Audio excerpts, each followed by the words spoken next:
के पास ना कोई पॉलिसी है, ना कोई काउंसिल है, ना कोई योजना है, ना कोई प्लान है, और हम आप घरों में लॉक हैं। हम तो मोमो और पानी के बताशे बना रहे हैं, बच्चे टिकटॉक बना रहे हैं और प्रधान सेवक मूर्ख बना रहे हैं। नमस्कार आप सबको। इंटरनेट के चलते थोड़ा लेट हो गया मुझे। आशा है आप सब अच्छे हैं, कोरोना संक्रमण से पूरी तरह सुरक्षित, सोशल डिस्टेंसिंग और आइसोलेशन का पालन करते हुए। आपका रोजगार भी सुरक्षित है और आपके पास पर्याप्त राशन है। वुहान से जो कोरोना का सफर शुरू हुआ था, तमाम देशों तक होते होते भारत आया और भारत का बुनियादी स्वास्थ्य ढांचा पूरा हिलाते हुए अर्थव्यवस्था को भी, इकोनॉमी जो लॉकडाउन जिसका हम लोग पालन कर रहे हैं, ये इकोनॉमी का लॉकआउट साबित हुआ। जो इस वक्त हालात हैं, यद्यपि कोरोना वैश्विक महामारी से देश बहुत मजबूती से लड़ रहा है, उसमें आप और हम सब शामिल हैं। बहुत नमस्ते आप सबको। मैं उम्मीद करती हूँ आवाज मिल रही है आपको।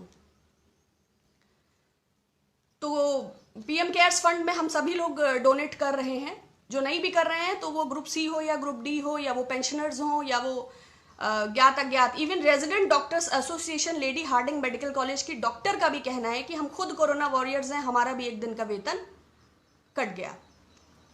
तो पैसा तो ऑब्वियसली सरकार के पास जा रहा है, लेकिन जो सुविधाएं हैं उसका मैं एक जिक्र करना चाहूंगी। 123 जिलों में वेंटिलेटर नाम की कोई चीज नहीं है।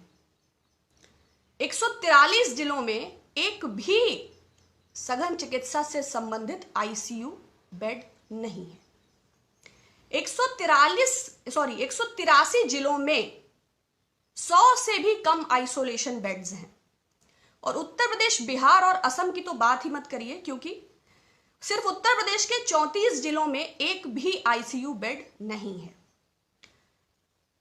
कोई नहीं, 33 करोड़ का हम लोग दिया जलाते हैं, बड़ी बड़ी मूर्तियां बनाते हैं, 2-4 बेड नहीं है तो it's not a very big deal. Madhya Pradesh के 55 में 31 जिलों में एक भी आईसीयू बेड नहीं है। ये पत्रिका की रिपोर्ट है, आई विल पोस्ट इट। कोई नहीं, मध्य प्रदेश में बेड नहीं है, सरकार तो है। अभी 28 विधायकों का मूल्य क्या निर्धारित हुआ था मुझे तो नहीं ज्ञात है। तो ये जो है स्वास्थ्य की स्थिति है, लेकिन आप सिर्फ राज्य सरकारों को इसके लिए जिम्मेदार नहीं ठहरा सकते। कारण ये है कि फाइनेंस सेंटर और फाइनेंस कमीशन मिलकर जो भी सरकार एक बजट, एक राज्य का जो भी उसको अमाउंट निर्धारित करती है, क्योंकि पीएम केयर्स फंड सीएसआर के अंतर्गत आता है, लेकिन जो सीएम केयर करके राज्यों के जो फंड प्राइवेट बनाए गए हैं वो सीएसआर के दायरे में शायद नहीं आते हैं।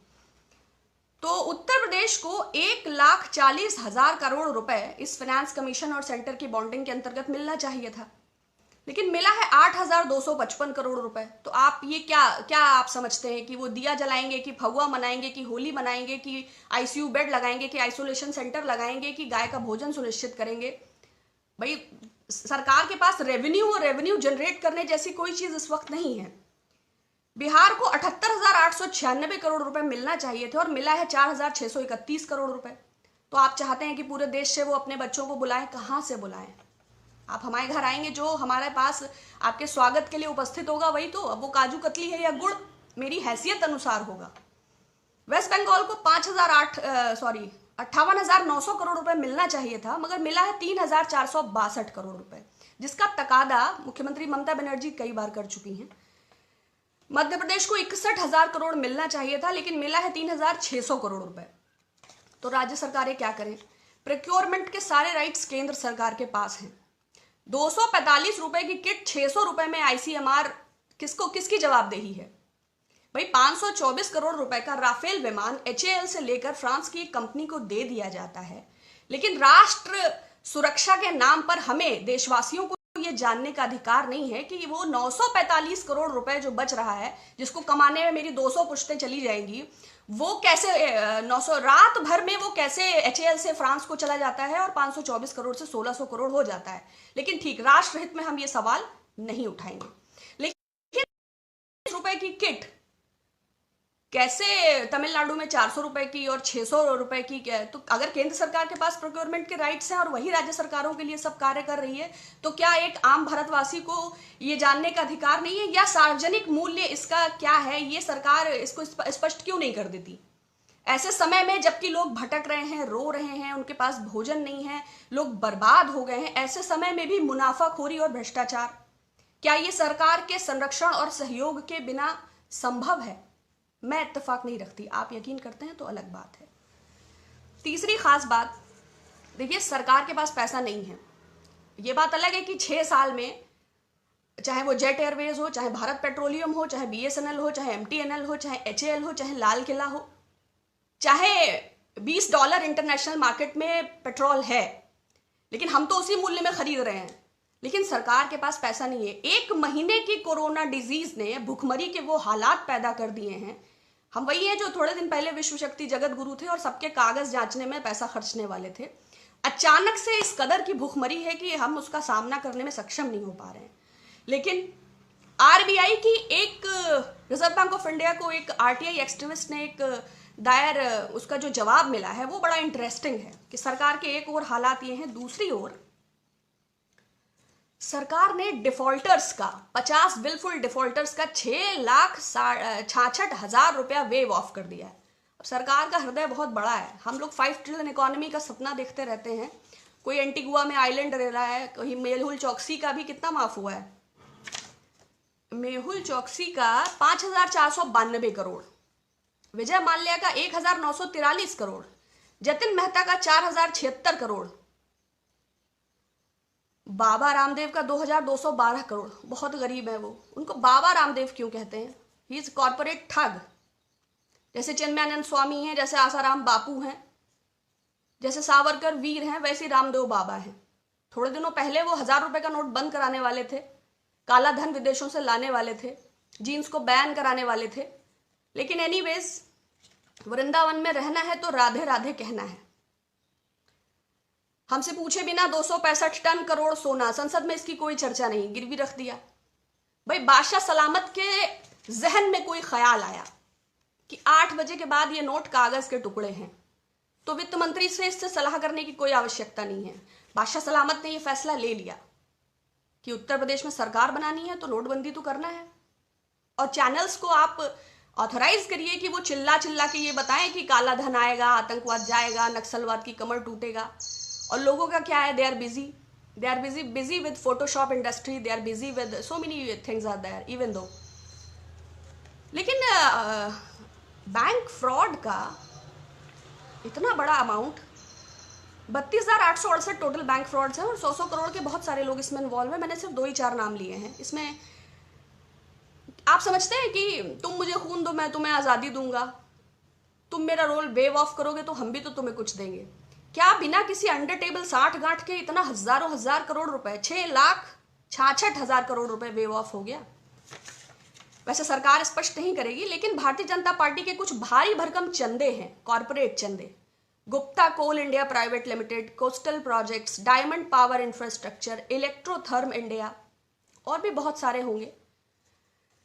लेकिन खैर, देश नहीं बिकने देंगे, देश को किसी भी हालत में नहीं बेचना है, और हमारी धर्म और संस्कृति खतरे में है। न मालूम कब तुर्कों और मंगोलों का आक्रमण हो जाए और हमें जाके हिंदू कुश की पहाड़ियों में छुपना पड़े।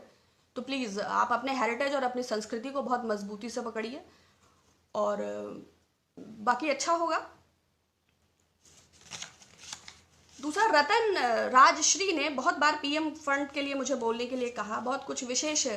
देखिए, लॉकडाउन बिना किसी जांच पर, बिना किसी योजना के हुआ। हालांकि इस सरकार में सब कुछ बिना योजना के होता है, लेकिन हमारे पास एक व्यवस्था है, नेशनल डिजास्टर मैनेजमेंट एक्ट 2005।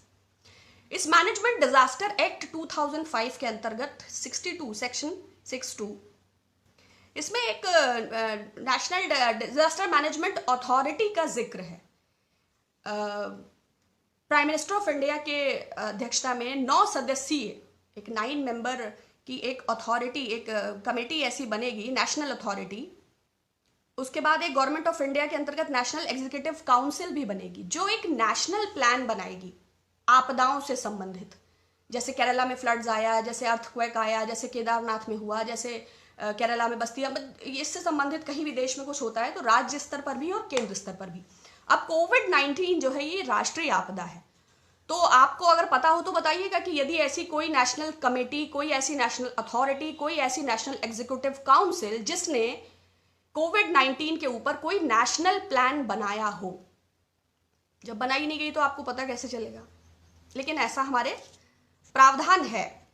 इसी एक्ट के अंतर्गत धारा N12, इसमें guidelines for basic minimum standards of relief, मतलब आपदा प्रभावित लोगों के लिए आधारभूत shelter, food, drinking water, medical cover and sanitation.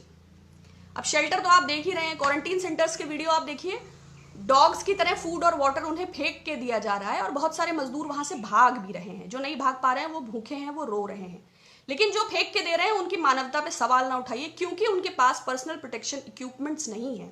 तो संक्रमण के खतरे के चलते वो बेचारे क्या करें, उनको जान भी अपनी बचानी है। कोई रेनकोट पहन के इलाज कर रहा है, कोई हेलमेट लगा के इलाज कर रहा है, कोई सर पे गार्बेज वाला बैग पन्नी बांध कर चल रहा है। वो मेक इन इंडिया कहाँ है वैसे, जो ग्लव्स भी नहीं बना पा रहा है, जो अली बाबा से पेटीएम आएगा, अमेजॉन पूरे भारत में दिखाई देगा, सारे डिजिटल कमर्शियल प्लेटफॉर्म्स अब्रॉड से हैं।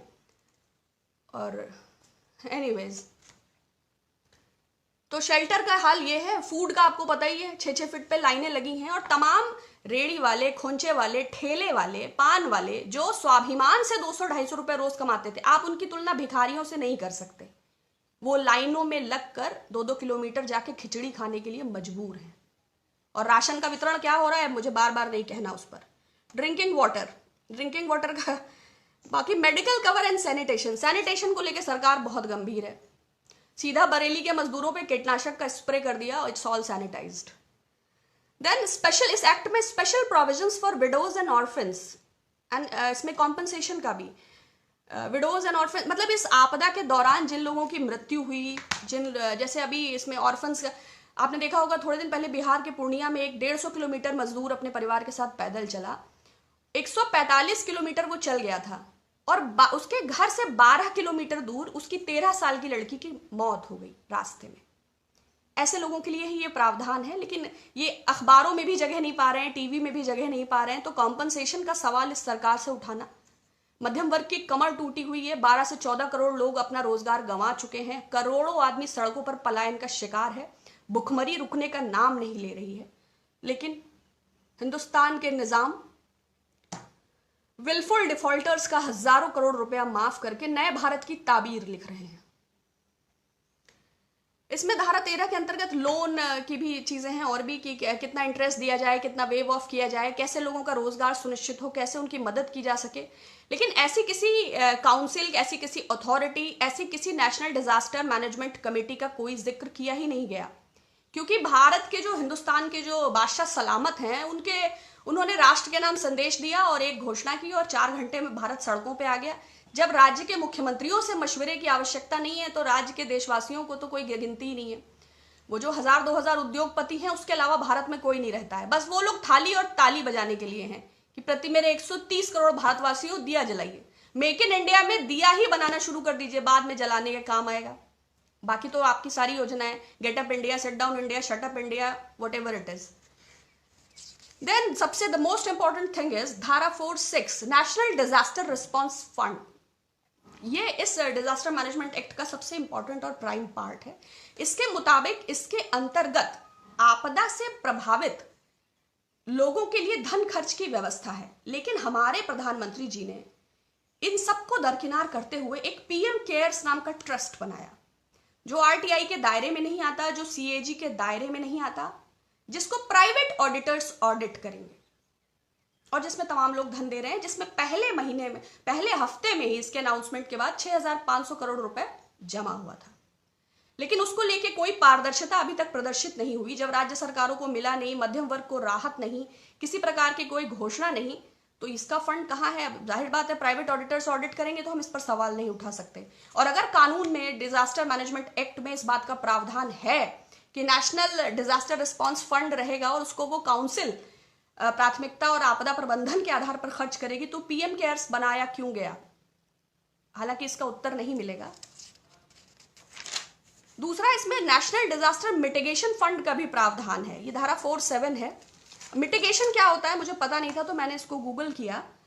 मिटिगेशन का मतलब है effort to reduce loss of life and property by lessening the impact of disaster.